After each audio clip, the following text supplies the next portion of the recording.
বাড়িতে নদী। আজকের দিনে ঠাকুরদোহায় কিন্তু আমাদের আর জগন্নাথ মহাপ্রভু উনিও গান শুনছেন এবং আমার দৃঢ় বিশ্বাস উনি অত্যন্ত আনন্দ সহকারে গান শুনছেন।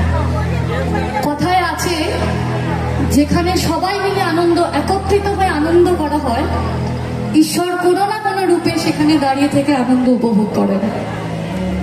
কথায় আছে এবং এটা আমার বিশ্বাস, আমরা সবাই মিলে আনন্দ করছি কোনো না কোনো রূপে, কারণ না কারণ রূপের মধ্যে দিয়ে উনিও আনন্দ করছেন।